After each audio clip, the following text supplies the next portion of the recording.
वंदे मातरम विद्यार्थियों। हम ईश्वर से उन्हीं प्रार्थना को हम पुनः दोहराते हैं कि आपका दिन, आपका हर पल अच्छा बीते। तो पिछले वीडियो में हम लोगों ने देखा था कि पार्ट्स सिंबल्स के बारे में हम लोग पढ़ा था। तो हम लोगों ने पढ़ा था कितना पार्ट्स, 6 पार्ट। तो 6 पार्ट हम लोगों ने देखा था। तो 6 पार्ट में केवल आपको बताया, केवल सब्जेक्ट में जितने आते थे, सब्जेक्ट के पार्ट जितने आते थे उन्हीं को बताया गया था। तो कहने का मतलब ये है, इस इतने पार्ट 6 में आप सब्जेक्ट में पहला पार्ट क्या लिखेंगे, आपको बताया गया। सबसे पहले आपका डिटरमाइनर लिखेंगे, फिर उसके बाद क्या लिखेंगे, एडजेक्टिव लिखेंगे, एडवर्ब लिखेंगे, एडजेक्टिव फ्रेज लिखेंगे, जीरेंड लिखेंगे। तो ये सब हम लोगों ने पिछले वीडियो में हम लोगों ने सीख लिया है। आइए हम लोग पढ़ते हैं क्या, प्रेडिकेट के पार्ट। क्या पढ़ते हैं, प्रेडिकेट। वैसे स्टार्टिंग में आप लोग देखिए, तो प्रेडिकेट की परिभाषा आप लोगों को बता चुके थे। फिर भी जो विद्यार्थी प्रेडिकेट की परिभाषा जो पिछले वीडियो नहीं देखे हैं, ये उनके लिए है। लेकिन ये भी है, हम आपको बता रहे हैं कि जिन बच्चों को पिछला वीडियो नहीं देखे हैं तो वो शायद थोड़ा समझने में भी समस्या होगी। खैर देखिए आप, प्रेडिकेट में, तो प्रेडिकेट को हिंदी में क्या बोलते हैं, इसको बोलते हैं विधेय। क्या बोलते हैं, विधेय। देखिए विधेय, तो इसकी डिफिनेशन क्या बनी, जिसके बारे में सब्जेक्ट जिसके बारे में कुछ कहता है, सब्जेक्ट जिसके बारे में कुछ कहता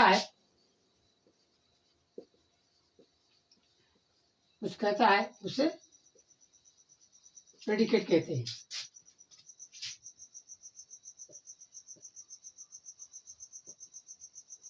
प्रेडिकेट कहते हैं। देखिए, यही प्रेडिकेट की परिभाषा। अब प्रेडिकेट की एग्जाम्पल में देख लीजिए, आपको बताया गया था। देखिए, इससे लिखा है, राम रीड्स ए बुक, ये वाक्य लिखा गया है। अब देखिए यहाँ पर क्या है, ये आपका वाक्य हो गया, मतलब सब्जेक्ट हो गया। और सब्जेक्ट के अलावा जो भी बचता है, ये आपका क्या कहलाता है, आपका प्रेडिकेट कहलाता है। तो ये आपका क्या, आपका ये इतना आपका क्या प्रेडिकेट है, आपका प्रेडिकेट है। और ये आपका क्या है, सब्जेक्ट है। तो सब्जेक्ट के कितने कितने पार्ट होते हैं हम लोगों ने देख चुके थे।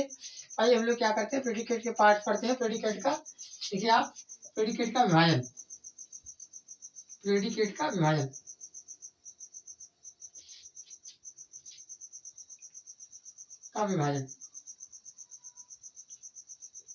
देखिए, अब प्रेडिकेट की विभाजन के बारे में अगर हम लोग देखते हैं, तो सबसे पहले क्या आता है, फिर सब्जेक्ट के बाद क्या लिखते हैं हम लोग, वर्ब लिखते हैं। क्या लिखते हैं, वर्ब लिखते हैं। फिर उसके बाद क्या लिखते हैं, ऑब्जेक्ट लिखते हैं। तो कहने का मतलब इसका प्रेडिकेट के भी है, प्रेडिकेट के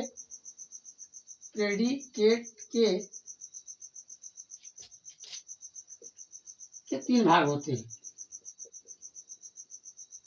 3 भाग होते हैं। कौन कौन से, पहला भाग आपका क्या, वर्ब है। दूसरा भाग क्या आपका है, ऑब्जेक्ट है। और तीसरा भाग क्या आपका, कॉम्प्लीमेंट है।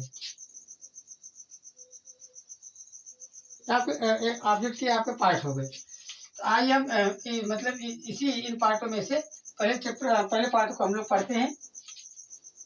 देखिए, पहला पार्ट क्या है, वर्ब के बारे में आप लोग जानते हैं कि पार्ट्स ऑफ स्पीच में वर्ब एक ऐसा पार्ट्स ऑफ स्पीच है जो कि अपने आप में एक विशाल संग्रह है। खैर देखिए, तो वर्ब क्या आपका, पहले हम वर्ब की परिभाषा देखते हैं।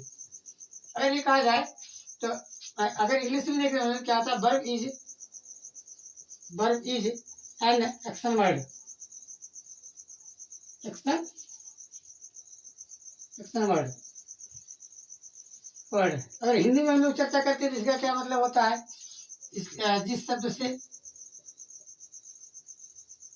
शब्द से किसी कार्य का होना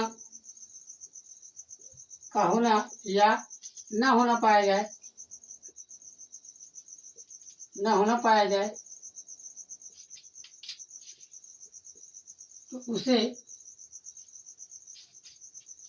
वर्ब कहते हैं।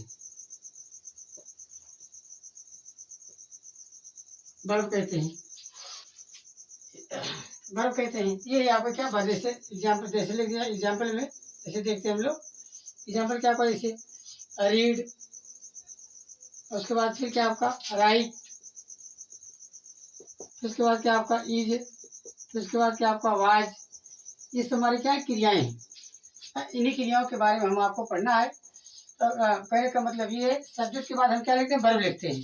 अब वर्ब भी, ये तो वर्ब की ही परिभाषा। अब वर्ब भी दो प्रकार की होती है, वाक्य की रचना की दृष्टि से, रचना की दृष्टि से, रचना की दृष्टि से वर्ब दो प्रकार की होती हैं, दो प्रकार की होती हैं। नंबर एक आपका क्या होता है, एक्जुलरी वर्ब, इसको हम दूसरी भाषा में क्या कहते हैं, हेल्पिंग वर्ब भी बोलते हैं, हेल्पिंग वर्ब। और दूसरा क्या आपका, दूसरा आपका मेन वर्ब, मेन वर्ब। देखिए आप ये आपको देखना है मेन वर्ब। अब ये मेन वर्ब, मेन वर्ब क्या आपको इसके हिंदी में क्या बोलते हैं, सहायक क्रिया, सहायक क्रिया। और इसको क्या बोलते हैं हम लोग, मुख्य क्रिया, मुख्य क्रिया। तो जब हम वाक्य लिखते हैं, वाक्यों को जब हम क्या करते हैं, रिगार्डिंग करते हैं, तो रिगार्डिंग करते समय हमको वाक्य में सबसे पहले क्या लिखा जाता है, एक्जुलरी वर्ब लिखा जाता है, हेल्पिंग वर्ब लिखा जाता है। फिर उसके बाद मेन वर्ब की जो भी उचित अवस्था होती है, जो सेंटेंस में लिखा रहता है, हम उसको लिखते हैं। अब देखिए इसकी परिभाषा क्या बनती है, हेल्पिंग वर्ब नाम से ही, नाम से आपको पता चल जाएगा मतलब हेल्पिंग वर्ब क्या है। क्या आपका जो वर्ब, जो वर्ब मुख्य क्रिया, मुख्य क्रिया की सहायता करती है, की सहायता करे, उसे हेल्पिंग वर्ब, उसे हेल्पिंग वर्ब कहते हैं। देखिएगा हेल्पिंग वर्ब में आपको बताया गया था, हेल्पिंग वर्ब कौन कौन से हैं, जो प्राइमरी, जो प्राइमरी वर्ब होती है, उसके अंदर उसके अंतर्गत आने वाली क्रियाएं, जैसे आपको बताया गया था वर्ब बी, उसी के अंतर्गत क्रियाएं जो होती हैं हेल्पिंग वर्ब कहलाती हैं। जैसे देखिए आप, आपका इज हुआ, एम हुआ, फिर उसके बाद आर हुआ, फिर कैन हुआ, फिर उसके बाद शुड हुआ। इसी प्रकार की तमाम सहायक क्रियाएं हैं। तो वाक्य में सबसे पहले क्या लिखते हैं हम, सहायक क्रियाओं का पहले सहायक क्रिया लिखते हैं, फिर उसके बाद क्या लिखते हैं, मेन वर्ब। ये आपकी सहायक क्रिया। एग्जाम्पल में देख लीजिए आप, जैसे लिखा है Mohan, Mohan can help him, लेकिन मोहन उसकी सहायता कर सकता है। अब देखिए ये क्या है, करता क्या है, हमने क्या लिखा, देखिए सहायक क्रिया लिखा है, फिर उसके बाद क्या लिखा, मेन वर्ब लिखा है, फिर उसके बाद क्या लिखा, ऑब्जेक्ट लिखा है। ये रही आपकी सहायक क्रिया। कहने का मतलब ये है कि जब हम किसी वाक्य में कोई आपको रिगार्डिंग करने के लिए दिया जाएगा, तो सब्जेक्ट के बाद क्या लेंगे हम, सहायक क्रिया लिखेंगे। क्या लेंगे, सहायक क्रिया। अब उसके बाद दूसरा आपको क्रम आता है कि आपका main verb. Main verb, main verb क्या आपका, जो क्रिया, जो क्रिया किसी कार्य, किसी कार्य को प्रदर्शित करती है, किसी कार्य को प्रदर्शित करती है, करती है, या सहायक क्रिया के बाद आती है, या जो क्रिया हेल्पिंग वर्ब के बाद आती है, आती है, उसे मेन वर्ब कहते हैं, मेन वर्ब कहते हैं। ये आपकी मेन वर्ब। जैसे एग्जाम्पल में आपको देखिए, इसे लिखा है मोहन कैन हेल्प हिम, तो इसमें क्या आपका हेल्प शब्द आपको क्या है, मेन वर्ब है। तो ये आपका वाक्य मतलब वाक्यों का वाक्यों प्रेडिकेट का क्रम। तो प्रेडिकेट के क्रम में देख लीजिए आप, अगर हम लोग लिखते हैं, वर्ब का हम क्रम लिखते हैं, तो पहले आपको बताया गया, पहले आप सब्जेक्ट लिखते हैं, क्या लिखते हैं, सब्जेक्ट लिखते हैं, फिर क्या लिखते हैं आप, हेल्पिंग वर्ब लिखते हैं, हेल्पिंग वर्ब लिखते हैं। फिर उसके बाद क्या लिखते हैं हम, मेन वर्ब लिखते हैं, मेन वर्ब लिखते हैं। और उसके बाद फिर क्या लिखते हैं आप, क्या ऑब्जेक्ट लिखते हैं, क्या लिखते हैं हम, ऑब्जेक्ट। तो कहने का मतलब वर्ब के क्रम में अगर देखा जाए तो हमेशा हम क्या लिखते हैं, हेल्पिंग वर्ब लिखते हैं, फिर उसके बाद मेन वर्ब लिखते हैं।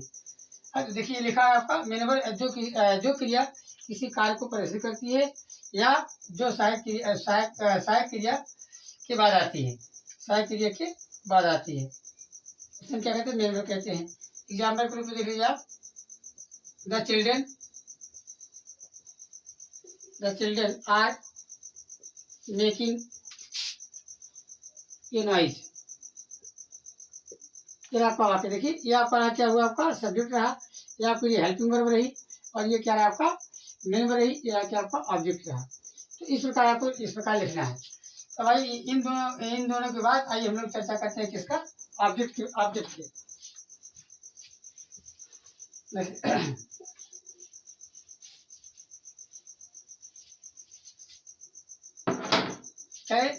तीसरे क्रम पर क्या था, ऑब्जेक्ट,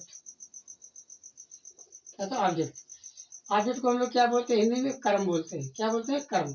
देखिए सबसे पहले हम लोग ये है कि हम लोग पहले ऑब्जेक्ट पहचाने। किसी वाक्य में अगर हम लोग अच्छी तरह से ऑब्जेक्ट पहचान लेते हैं तो ये हमारा नरेशन, पैसिव वॉइस है, बहुत सारे मतलब चेंज करने में इसका मतलब भूमिका होती है। ऑब्जेक्ट क्या होता है, ऑब्जेक्ट को हिंदी में क्या बोलते हैं, कर्म है। तो परिभाषा लिख लीजिए आप ऑब्जेक्ट की। ऑब्जेक्ट की परिभाषा, जिस शब्द पर सब्जेक्ट तथा वर्ब का विशेष प्रभाव पड़ता है,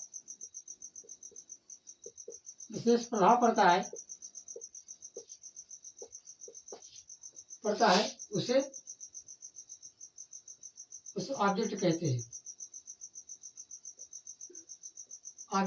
हैं, इसमें लिखा गया है, he gave me a new pen, देखिए ये आपका क्या होगा, सब्जेक्ट बन गया, क्या होगा आपका, ये सब्जेक्ट हो गया, ये आपका क्या आ गया, आपकी वर्ब हो गई। अब इसके बाद देखिए आपका ये वाक्य आपको बच रहा है, देखिए ये वाक्य आपका, ये आपको क्या कहला, ऑब्जेक्ट कहला। तो इन दोनों शब्दों का, कर्ता का और मतलब सब्जेक्ट का और वर्ब का किस पर पड़ रहा है, ऑब्जेक्ट पर पड़ रहा है, इसलिए ये क्या हुआ आपको, ऑब्जेक्ट हो, यही इसकी परिभाषा है।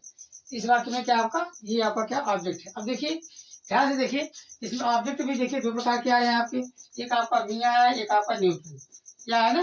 तो कहने का मतलब एक आपका क्या है, सजीव है, और एक आपका क्या है, निर्जीव है। तो मी क्या है आपकी, मी आपका क्या था, सजीव है, और ये क्या था आपका, निर्जीव है, ये निर्जीव है। अब इसी आधार पर हम क्या करते हैं कि ऑब्जेक्ट का हम वर्गीकरण करते हैं, ऑब्जेक्ट का हम क्या करते हैं, बंटवारा करते हैं। तो पहले बंटवारा करने से पहले हम लोग पहचानना सीख लेते हैं, ऑब्जेक्ट को हम कैसे पहचानेंगे। देखिए तो पहचान के बारे में हम लोग चर्चा करते हैं।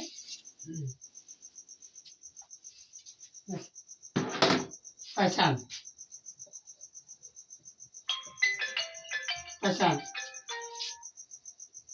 क्या, अंग्रेजी में क्या कहते हैं, व्हाट, उसके बाद किसको का प्रश्न करने पर जो उत्तर आए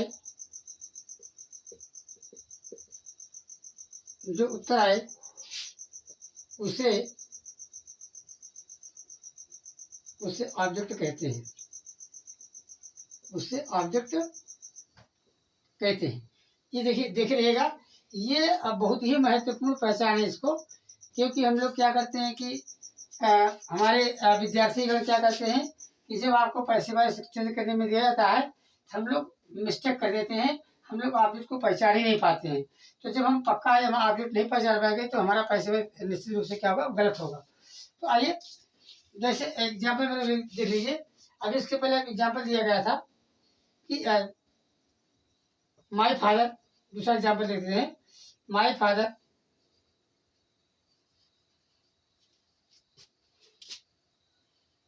गेव मी ए नोटबुक, देखिए ये आपका एग्जाम्पल है। तो आप देखिएगा ये आपका क्या होगा, सब्जेक्ट हो गया आपका, और ये आपका क्या हो गया, वर्ब हो गया आपका। अब ये आपका क्या बन रहा है, ये आपको क्या बन रहा है, आपका ऑब्जेक्ट, मतलब ऑब्जेक्ट बन रहा है। अब देखिए अब क्या दिया गया आपको, क्या और किसको का प्रश्न करने पर, देखिए हिंदी में क्या बना आपका, मेरे पिताजी, मेरे पिताजी ने मुझे मुझे एक नोटबुक दिया, एक नोटबुक दिया। अब देखिए अगर आप प्रश्न कीजिए, आप प्रश्न करेंगे, पहले आप प्रश्न कीजिए क्या, पहले प्रश्न कीजिए तो मेरे पिताजी ने मुझे क्या दिया, प्रश्न ये बनाना है आपका, मेरे पिताजी, मेरे पिताजी ने मुझे क्या दिया। देखिए अब क्या का जब हमने प्रश्न उत्तर प्रश्न किया तो उत्तर क्या है उसका, इसका उत्तर क्या मिला आपका, देखिए एक नोटबुक, क्या मिला आपका, ए नोटबुक। उत्तर में कहने का मतलब ये आपका, ये कौन सा, ये भी आपका क्या ऑब्जेक्ट है, यानी कि क्या का प्रश्न किए। अब इसी प्रकार दूसरा प्रश्न कीजिए आप, पिताजी ने मुझे पिताजी ने किसको एक नोटबुक दिया। अब देखिए अब आप किसको लगाएंगे आप, पिताजी ने, पिताजी ने किसको एक नोटबुक दिया, बुक दिया। ये तो आपका प्रश्न रहा, उत्तर क्या निकलेगा, इसको उत्तर निकलेगा मुझे, क्या निकलेगा, मुझे यानी कि मी। अब देखिए ये आपकी क्या पहचान है। तो हम आपसे निवेदन करते हैं, हम निवेदन करते हैं कि आप लोग इसमें जरूर ध्यान दीजिएगा, क्योंकि अगर आपको समझ में आ गया, तो पक्का निश्चित रूप से आपको पैसे वाइज और डायरेक्ट इनडायरेक्ट बनाने में आपको प्रॉब्लम नहीं होगी। तो कुछ बच्चों देखिए, कुछ बच्चे कमेंट कर रहे हैं कि सर जी जो सेंटेंस आप पूछिए, देखिए हम लोग पहचान लेते हैं कि नहीं पहचान लेते हैं।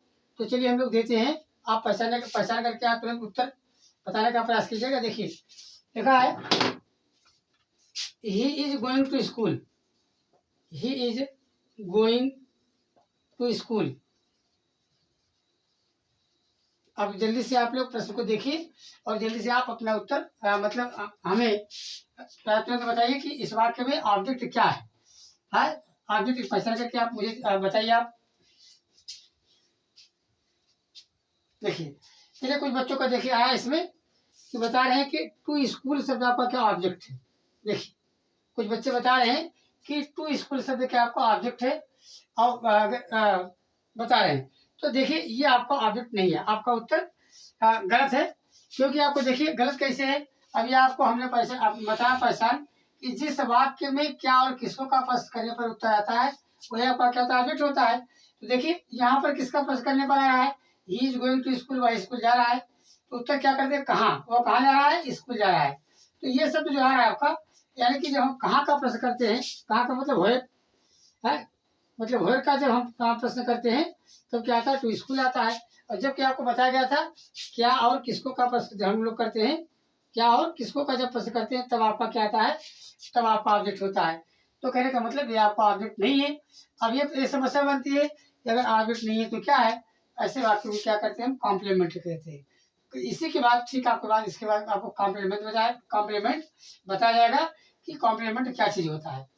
तो इसी प्रकार आप पहचानने का प्रयास कीजिएगा। चलिए दूसरा टाइम आप लोग पुनः प्रयास कीजिए। आप क्या वाक्य लीजिए, आई रोड एन एस्से। अब आप लोग बताने का प्रयास कीजिए, पहले कि तुरंत आप सोच करके तुरंत आप बताइए इस वाक्य में ऑब्जेक्ट क्या है। तो वेरी गुड, आप लोगों का उत्तर बहुत बढ़िया है। देखिए पहले कहने का मतलब इस वाक्य में आपका क्या ऑब्जेक्ट क्या है, एन एस्से। अब देखिए यहाँ पर आप प्रश्न कीजिए, आप आई रोड एन एस्से है, मैंने एक निबंध लिखा, मैंने क्या लिखा, एक निबंध। तो क्या का प्रश्न करने पर, अगर हम हार्ट का प्रश्न करते हैं तो हार्ट का प्रश्न करने पर क्या आता है, उत्तर आपका एन एस्से आता है। तो कहने का मतलब ये आपका क्या होगा, ऑब्जेक्ट होगा। अब ये ऑब्जेक्ट जो होते हैं इनके ऑब्जेक्ट दो प्रकार के होते हैं। एक अभी इसके पहले हमने चर्चा किया था, एक क्या होता है आपका सजीव और एक होता है निर्जीव। तो सजीव क्या होता है, तो क्या होता है ऑब्जेक्ट, ऑब्जेक्ट के प्रकार, ऑब्जेक्ट के प्रकार, ऑब्जेक्ट के प्रकार क्या है, ये दो प्रकार के होते हैं। कितने प्रकार के होते हैं, दो प्रकार के होते हैं। नंबर एक आपका क्या होता है, indirect direct object, direct object, और दूसरा क्या होता है इनडायरेक्ट ऑब्जेक्ट, इनडायरेक्ट ऑब्जेक्ट। अब देखिए डायरेक्ट ऑब्जेक्ट क्या है, डायरेक्ट ऑब्जेक्ट, डायरेक्ट ऑब्जेक्ट क्या है, इसको अगर देखा जाए हिंदी में क्या बोलते हैं, प्रत्यक्ष कर्म। क्या बोलते हैं, प्रत्यक्ष कर्म। देखिए डायरेक्ट ऑब्जेक्ट क्या है, इसके बारे में देखिए, यानी कि जिस ऑब्जेक्ट से, जिस ऑब्जेक्ट से, जिस ऑब्जेक्ट से निर्जीव वस्तुओं का बोध होता है, निर्जीव वस्तुओं का बोध होता है, उसे क्या कहते हैं, डायरेक्ट ऑब्जेक्ट कहते हैं, ऑब्जेक्ट कहते हैं। देखिए पहचाने कैसे, इसकी पहचान करने का क्या तरीका है, वही बात आप पहचान आपको बताया गया था कि क्या कब, यानी कि व्हाट का प्रश्न करने पर, व्हाट का प्रश्न करने पर जो उत्तर आए, जो उत्तर आए वही क्या होता है आपका डायरेक्ट ऑब्जेक्ट। जैसे देखिए लिखा है, उसने आज एक पुस्तक पढ़ी, पुस्तक पढ़ी। देखिए वाक्य क्या है, आप ही लिखेंगे, फिर क्या लेंगे आप रीड लिखेंगे, ये बुक लिखेंगे आप, फिर क्या लेंगे आप टूडे। अब देखिएगा आप, ही रीड ए बुक टूडे। अब यहाँ पर देखिए ये बुक क्या आपका निर्जीव का बोध हो रहा है, इसलिए क्या आपका है, क्या आपका डायरेक्ट ऑब्जेक्ट है। दूसरा आप देखिए इनडायरेक्ट ऑब्जेक्ट है, इनडायरेक्ट ऑब्जेक्ट, इनडायरेक्ट ऑब्जेक्ट में क्या है, इनडायरेक्ट ऑब्जेक्ट में यानी कि जिस ऑब्जेक्ट से, जिस ऑब्जेक्ट से सजीव, सजीव वस्तुओं का बोध होता है, का बोध हो, उसे इनडायरेक्ट ऑब्जेक्ट कहते हैं, इनडायरेक्ट ऑब्जेक्ट कहते हैं। देखिए इसको हिंदी में क्या बोलते हैं, इसको हिंदी में बोलते हैं अप्रत्यक्ष कर्म। क्या बोलते हैं, अप्रत्यक्ष कर्म बोलते हैं। अब देखिए इस जैसे इसकी पहचान हुई, वैसे इसकी भी पहचान होती है। इसके पहले भी आपको बताया गया था इनडायरेक्ट ऑब्जेक्ट कैसे पहचान करेंगे। तो हुम का प्रश्न करने पर, इसका प्रश्न करने पर हुम, हुम का प्रश्न करने पर जो उत्तर आए, जो उत्तर आए उसे, वो आपको क्या होता है, वह इनडायरेक्ट ऑब्जेक्ट होता है। लिखा गया जैसे आप प्रश्न कीजिए, आप इसे क्या लिखा है, एग्जाम्पल लिखिए आप, he sent, he sent me a gift, ये गिफ्ट, गिफ्ट। अब देखिए ही सेंट मी ए गिफ्ट। अब देखिए आप, अब इसमें क्या आपका, ये आपका सब्जेक्ट हो गया, आपका ये आपका क्या क्या वर्ब हो गया, और ये आपका क्या हो गया, यानी कि सजीव का बोध हो रहा है। ये दोनों आपके ऑब्जेक्ट हुए। आप इन ऑब्जेक्ट में देखिए, एक आपका मुझे, ये आपका सजीव है, और ये आपका क्या निर्जीव है, गिफ्ट निर्जीव है। तो कहने का मतलब ये आपका क्या हुआ, आपका इनडायरेक्ट ऑब्जेक्ट। उसके बाद ये क्या हुआ आपका डायरेक्ट ऑब्जेक्ट। अब देखिए रिगार्डिंग करते समय आप लोगों को देखना है, जैसे आपको बताया गया, सबसे पहले क्या लेंगे आप, सब्जेक्ट लिखेंगे, फिर उसके बाद क्या लेंगे आप, फिर वर्ब लिखेंगे आप, फिर वर्ब में क्या लेंगे आप, हेल्पिंग वर्ब, हेल्पिंग वर्ब, फिर उसके बाद क्या लेंगे आप, मेन वर्ब, मेन वर्ब, फिर उसके बाद क्या लेंगे ऑब्जेक्ट लिखेंगे। अब ऑब्जेक्ट भी आपको कितने प्रकार के बताया गया, 2 प्रकार के। तो सबसे पहले क्या लिखेंगे हम, इनडायरेक्ट ऑब्जेक्ट लिखेंगे, इनडायरेक्ट ऑब्जेक्ट, फिर उसके बाद क्या लेंगे आप, डायरेक्ट ऑब्जेक्ट लिखेंगे, डायरेक्ट ऑब्जेक्ट लिखेंगे। तो ये रहा मतलब ऑब्जेक्ट का क्रम। ऑब्जेक्ट का क्रम कैसे होता है, इनडायरेक्ट ऑब्जेक्ट क्या होता है, डायरेक्ट ऑब्जेक्ट क्या होता है। तो यहाँ तक है। और शेष इसके बारे में आपको क्या है, एक चीज और देखिएगा, ऑब्जेक्ट का स्थान परिवर्तन। तो कभी कभी कोई वाक्य ऐसा आ जाता है तो मतलब इनडायरेक्ट ऑब्जेक्ट को हम बाद में लिख सकते हैं, ऐसी कोई शर्त नहीं है। तो इसके बारे में हम लोग अगली वीडियो में हम चर्चा करेंगे। तो हमें उम्मीद है कि आप लोगों को समझ में आ गया होगा। अगर कोई समस्या फंसती है तो हम आपकी समस्या का समाधान अगले वीडियो में करेंगे। धन्यवाद।